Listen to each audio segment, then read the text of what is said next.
Then narabahohoye ndababwira ati okay you guys here's the thing gende mujye gukora aho wamaga ariko nimwice standard yanyu yo gufata amafaranga make noneho ubundi ugasanga abo baduhaye magana cyangwa magana angahe ufashe munsi ye bize mu mwase yayo n'ibyo gusa mu minsi by the way nanatunguwe ubwo nicyatango nishizanye cyangwa cyo na brothers ndatanga urugero nko kuri scenario ijyana tuba nk'amanimero y'abantu dukora aba boss n'ibyo bagiringa amatiro akabati tutangiye kunegotiatinga nabo yajyayo hagaruka kuvuga different stories urugero hari aho yavuze ati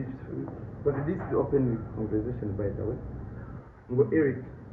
mwebwe neza n'ingigo unegotiating n'aba boss n'abantu kiraka tugakora ngo hano ngo bambwiye ngo kubera ngo uri umugay cyase ngo uryama nabo igitsina ngo abakiranga neza kigushaka ukibaza before you bajyayo twawusinze ubundi umejyano inshuro enye ubwo n'ukwezi sibyo abo muri kubona yes ni another project nshyashya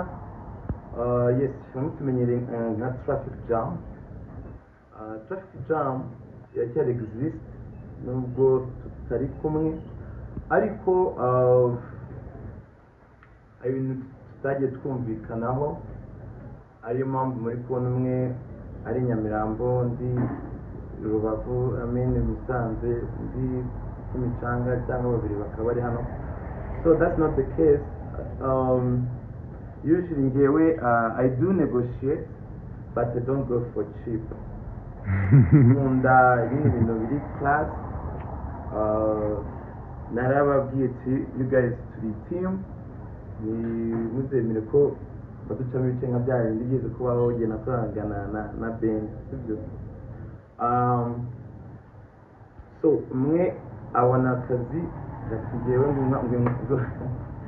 mwana inzara nange zaza kumwica ngo kuko ushaka amafaranga yo hejuru so ngo ndajya gukora ako kazi so kabatse standard yacu ya traffic niba tukora emiri mu ijoro rimwe agenda gufata ijana bakoraga miliyoni bwo yabaye standard ya traffic jam sibyo so ubwo rero ni muri urwo rwego ni iminsi kuva twaba mu cyunamo muhaye ikaze kuri Voice Official 250 muhaye ikaze mwakoze kwitabira ubutumire bwanjye batanze izina ryanjye nitwa Eric Semuhungu nk'uko Grace abivuze turi kuba twatangiye dukerewe habayeho ikibazo imvura traffic na bana yatunze kutekereza ariko ndabashimira mwe mwese mwigomwe mukaza mukitabira ubutumire bwanjye so nk'uko bivuze bebe na bebe yitwa District nzagenda mubimenya hamwe njyewe na bane bari mu rugo ndi kumwe na ibyo bura ariko nabo babibwiye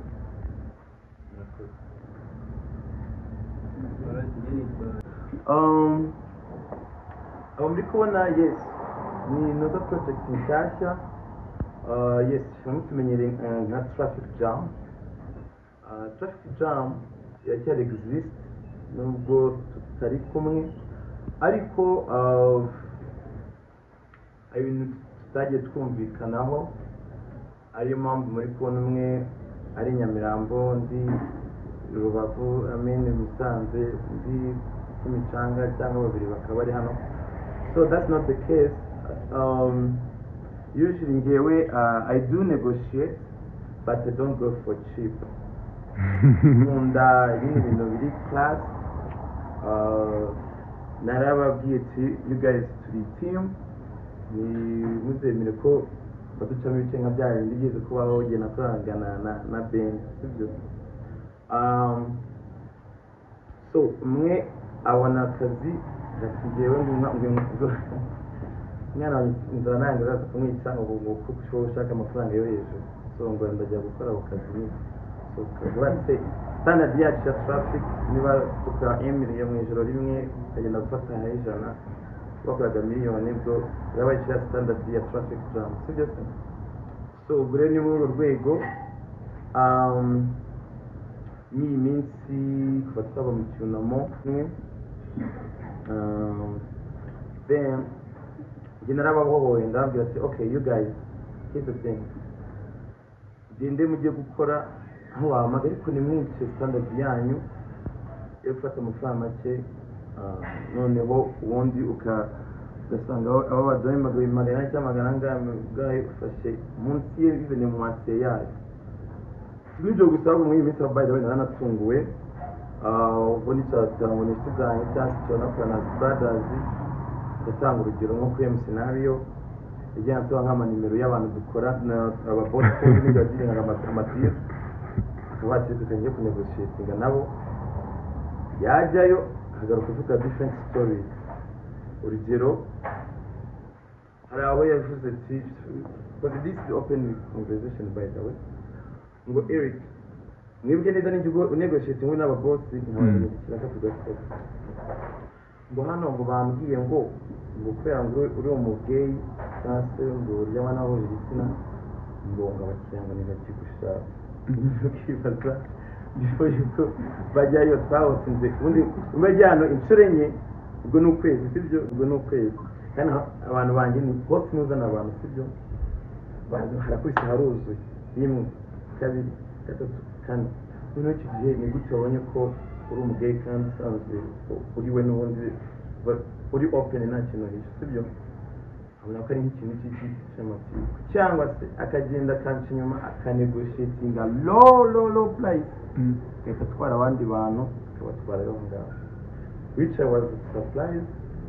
It's not good, you know, niba mwakoraga n'umuntu ukamumenyekanisha kuba benshi bamenyekanye kubera izina ry'igitsina umuhungu ntabwo twabica ku ruhande. So nsubiza rero uriya munyamakuru wo kuri Flash wabajije ikibazo, narabwiye okay kuborohereza nimushaka ko tujya gukora turi batatu amafaranga yaje ameze neza tuzagenda, ariko nyumva ya amafaranga ubona ko bitameze neza nta mpamvu yo kwirirwa bamamagara gusa, ariko ko nabibonye ndubangira ahubwo buri kino urugendo natangiye by myself, nagize abandi bantu wenda bazajya banyunganira ari we Jura twatangira wenda nkakora ikindi kintu gishya. Saba rero bano gusa njye najya kubona deal ahantu tukana n'abahungu banjye baba badahari ashaka abandi bagiye apana kuvuga ngo mbona team imeze gutya mbona bigenze gutya no sinzi maye musubiza ikindi harubaje ngo mbese sinahisemo kwambara gutya ngo n'abahereye. So you know fashion as you can see nambaye nikaki ni kaki, so no nambara umukara n'inkweto hasi n'umukara, so mu bintu bya fashion cyane ibina danurwa ngo mbese ubona cyane amahera n'abakobwa no this unisex earring ni izo ngo n'abakobwa bano bashaka. Yes, next tukiri kuri traffic jam tumaze kumenya ko iri abantu bari he kuri kamera kweki ni host ni DJ. So at the end of the day iyi press conference nango ari about yo guhostinga gusa no kuganira n'abandi bantu ko na kenshi ibinyamakuru bisaba ngo tuganire, ariko nakunda kuboneka cyane ngo ngiye mu binyamakuru no gukira abantu benshi, so navu natekereje ati you know what tukaganira crunching no same experience, noneho tukaganiramo nabwira imishinga y'ibintu bye utangira bindi atari best kuba ngo ndango bantu tubikorana. Nimumve ko ino press conference iri ari kuvuga ngo abantu twakoranaga boya mu kuvuga ahubwo ubungu experience se mungu imeze gute, so ariho nabwiye tunatangiye kwemvestinga apana no guhostinga. Yes, so nkuko nabwiye ndava hano uyu munsi ko amenye mu mwanya n'interview nirangira ndazajya ku Kimihurura twapanze na ba nyiri Inferno ira lounge Inferno aho umuntu ajya gura zerenyi bakamwongeza izindi ebyiri z'ubuntu, kugura pizza imwe bakongeza iya kabiri y'ubuntu. So kandi urumva tubanya kandi Kimihurura bagura ebyiri enye bakongeza ebyiri, ni is big deal, you know. Yeah, so urumva ngende siganye na nkadiringa n'ababosi tukari ikintu cyo gukora then nkakina ku meza. So so icya kabiri wari ubajije ngo kuki niyogoshesheje gutya sinzi maze cya mbere wanyu kugira buri muntu ajye aba satisfied n'ikibazo kugira ngo ndi muri dictate so icya kabiri wabajije ati Eric kuki bimeze gutya ufite look imeze gutya wiyogoshesheje imisatsi urumva njyewe no muri Amerika hari ukuntu mbyuka mu gitondo nkashaka looking different cyese ubu imisatsi yanjye kurava ubundi naharanguye none mbyuka ugahita ugaruka ari n'ubundi kandi kurava I think I'm going to vitamine anyway. So now this is what about you know what? This is what you do. Can you remember you know what? You can direct a new look. So your new look there on your mampu, new servita, ngaho kinyagabanya narukunya gentle. Kija bintu abantu batera muri indi shusho cyangwa muri indi angle se nguriya mukobwa cyangwa cyoya. So natno musore mwiza. Kugira abasubije murakoze awufitemo muhate se ubugutegeko hoya bambi narapostinze ndiko kutamuro one by one nawe jewe kumara shumwana je ngakura uzurene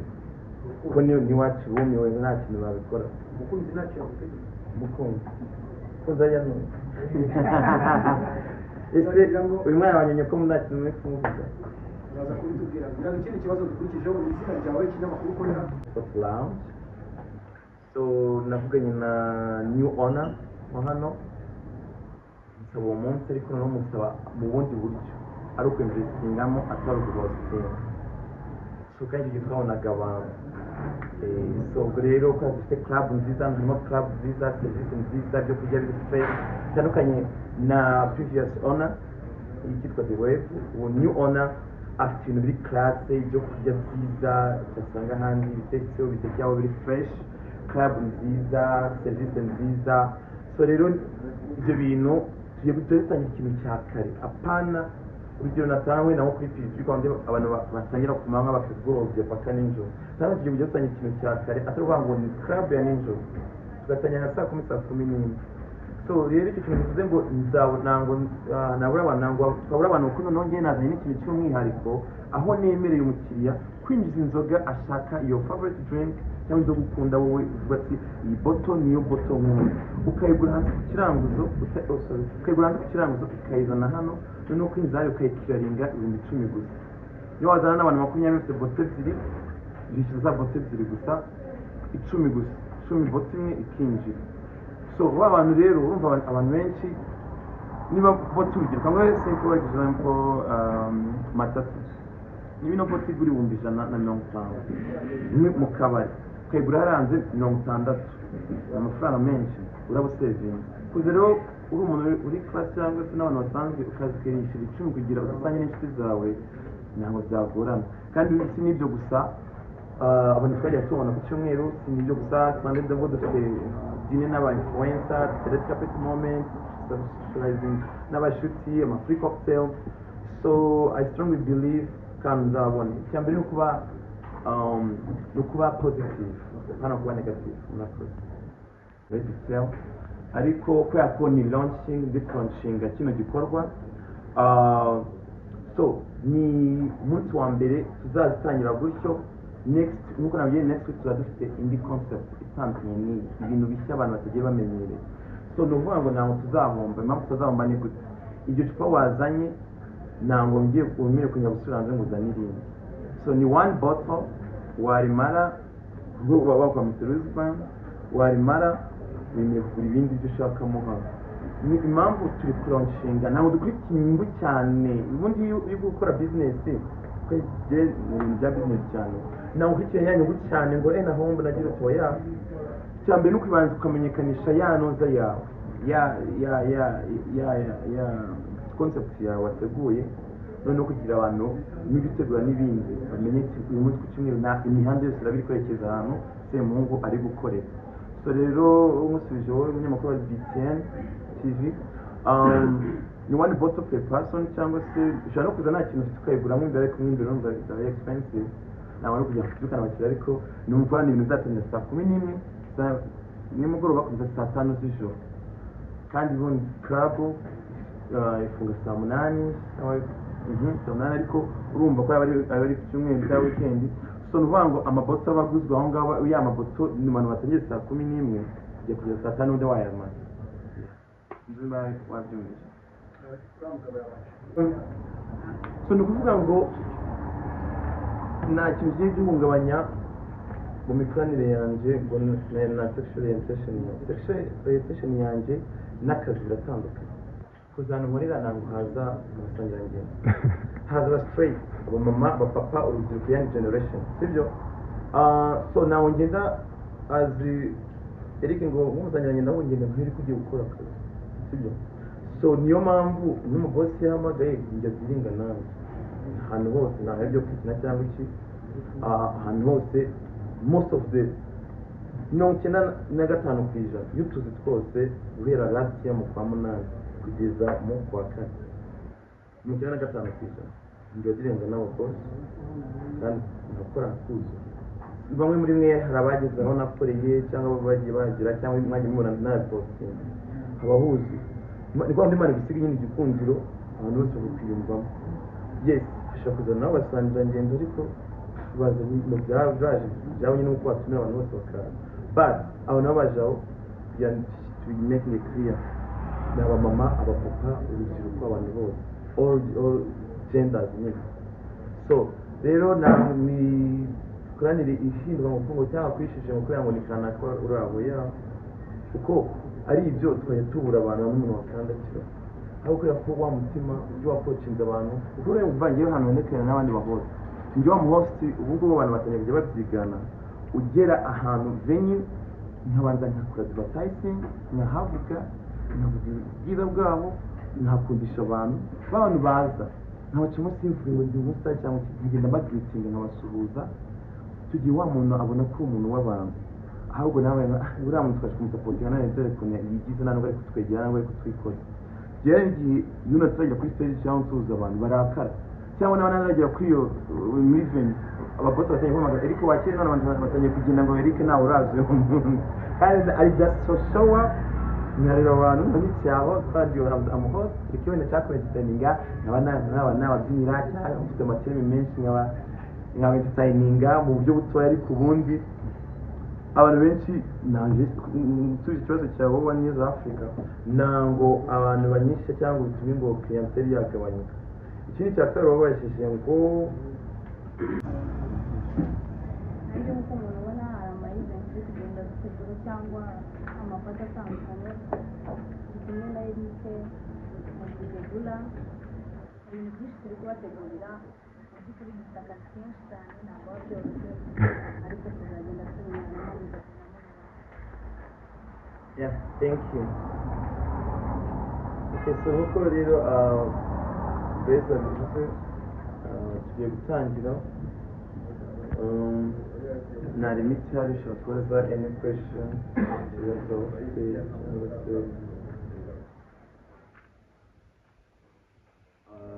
objection ushobora kubaza icyo ushaka so na limit hari rero Grace yatangira ahubwo yabanza akatubwira kuri experience kugira ngo nabone ibyo abaza umuntu ajya bivuga amazina ye n'ikinyamakuru akorera then abaza ikibazo kugira ngo tugendane neza atari ibintu by'akavuyo iyo ucamo mu ncamake kuri experience noneho umuntu so first of all before ko nyine tangira n'inoza kuvuga ngo iyi same experience mureba ino band inyuma yanjye ni experience y'uko ubundi mu bantu banyemenyereye nk'umuhost ariko ngiye gutangira n'ibintu byo kujya n'investinga muri lounge mu maclub mu tubari ni experience yo tufite on Sunday ntabwo nzabanje guhostinga ahubwo ninvestinzemo hano muri hano batwakira nyine muri the Sky Sport Lounge ninvestinzemo ntabwo guhostinga inyungu yanjye ni mu nyungu izaturuka mu byo kunywa so ntabwo rwa ngo ni host gusa n'akazi ko guhostinga nako kazagumaho so ni ukuvuga ngo isemo experience ibintu twazanye bitandukanye n'iby'abandi ni ukuvuga ngo ku cyumweru this coming Sunday umuntu azajya yizanira inzoga ye yaguze hanze ushobora kuba ukunda whisky ushobora kuba ukunda cognac ushobora kuba ukunda red wine, ushobora kuba ukunda white wine, ushobora kuba ukunda whisky, ushobora kuba ukunda inzoga iyo ari yo yose waba ukunda nyine ya botoni, ukayigura hanze iranguza utayiguzemo hano, ukayizana tugasangira hano ukayinjiza. Noneho iyo nzoga mu kwinjiza mu buryo bwa clearance utanga 10k kugira iyo nzoga yinjire. Niba muri abantu 10 ukazana inzoga ebyiri ntabwo ushyizeho abantu 10, ushyira za nzoga ebyiri ibihumbi 10 gusa. Kandi si ibyo gusa, iyo Sunday night experience dufite dinner n'aba influencer n'aba host. Ku cyumweru tuzasanya n'aba host bagenzi banjye n'aba influencer tubanye muri runo rugendo rwo guhostinga. Dufite red carpet moment on Sunday, dufite free cocktail ku bakobwa se cyangwa se umuhungu uzanye na sheri wiwe couple. So ni ukuvuga ko kugira ngo bigende neza ibyo bizatangira saa 11 za nimugoroba kugeza saa 5 za nimugoroba z'ijoro. So nyuma ya saa 5 na iyo botije ntabwo bazayemera kwiyinjiza, gusa tuzaturi hano 5 pm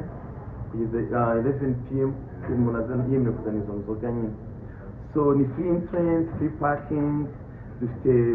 niyo red carpet moment nk'uko nababwiye, uzayizana boto yawe umaze mufate picture na za hari ama red carpet ubana kugera hara hanze. Ikindi si ibyo gusa, nk'uko yabivuzeho ngo mbese ni ikizajya kibaho buri mwaka cyangwa buri kwezi. Every Sunday tuzaba dufite different concepts. Iyi ni official yo kurifungura, ariko buri Sunday tuzaba dufite another concept zitandukanye nyine. Dushobora kugira meet and greet, dushobora kugira dinner n'abanyamakuru nko muri hano tukaba ati onwa twese no kuri gutya gutya muze dufite dinner, ariko nyine bikaba ari buri muntu wese ari open kuza nyine turabona abanyamakuru gusa. So ubwo rero ni ukuvuga ngo imihanda yose Sunday izaba iri kwerekeza hano The Sky Sports Lounge, Fama Ayo The Wave. Si ibyo gusa kandi ntabwo ari hano gusa nzankorera, n'uyu munsi ndava hano njya gukorera ku Kimihurura Inferno Lounge hafi ya Bukobini. So naho urumva tuba twazinze n'akabari tukajya bashyiramo amapromosiyo bitewe n'ukuntu muba mwapanze. So urumva njyewe naje gukora impinduka muri bino bintu bya hosting cyangwa ibintu bya entertainment. Sibyo nize ngeze mu Rwanda, ahubwo nabikoraga mba no muri Amerika. Narahostingaga za Canada, nahostinze muri Amerika, aho nari ntuye za Arizona, za Las Vegas, za Dayton, Ohio, za Michigan, ahantu henshi hatandukanye. So ubwo rero kuza nkahita Dr. muri nose hano nabikoraga for fun, ariko hano ubu niwo murimo none. Nubwo hari ibindi bifite nyine nkora bintu n'amafaranga, ariko navuga ko bino bintu byo guhostinga birimo amafaranga yuzuye icyo ushaka. So aho rero mbabwiye si guhostinga gusa, ahubwo nateye no kujya nkora ibintu bya investing, ugashyiramo amafaranga ukavugana na bosi, ubundi event yarangira bakoresha stock ihagaze, ubundi ari ukuntu tubibara. So ubwo rero twatangira ubu nko barabajije ngo banyireho muri makeya. So hari n'ibyo ngira ngo hari uwitwa hari abantu benshi bifuza amahirwe nk'ayiwe bayabuze, benshi bafite za Madden One. So niba rero amahirwe yarafishe ubusa akayitwara mu biyobyabwenge akibroga, ubutabera buriho, amakuru nzi nuko kari muri ashinzwe umutekano azageza imbere y'ubutabera ahantu nawe baremore kure gusa nango mushyigikire ngo nuko ngana muzanyagenda twitandukanyije nawe n'icyo ni kuba ari umuzanyagendo nawe uzenga kuri amakosa kandi yabikoze nka Moses Mosho nanga yabikoze mu izina ry'abasangirangendo. So nubango biriya bintu yakoze ntawe wabishyigikira n'umusaza atinya nyina. So ahazahamwe pe ahubwo nuko nagiye kubona abantu bari kututondagira bavuga ngo ngo basangirangendo bose ngo bapfe ngo bagire oya, yabikoze nka Moses turahirwa pana mu izina ry'abasangirangendo. Kandi nagiye numva ese kine muvugizi wasangirangendo yereka ndi human activist, human rights activist cyangwa human rights defender, umuntu kugira afite kakavuga umuntu cyangwa se umuntu urengera umuntu wari wese, yaba ari abasangirangendo, yaba ari umukobwa, yaba ari umuhungu, genda tuba buri yiwe cyo kuvuganira mbona urengana. So mutabange se ndamuvugira ngo kwa muzanyangendo ya genda mu human rights activist cyangwa se mu defendinga kimwe mu niba yamusubije abakozi.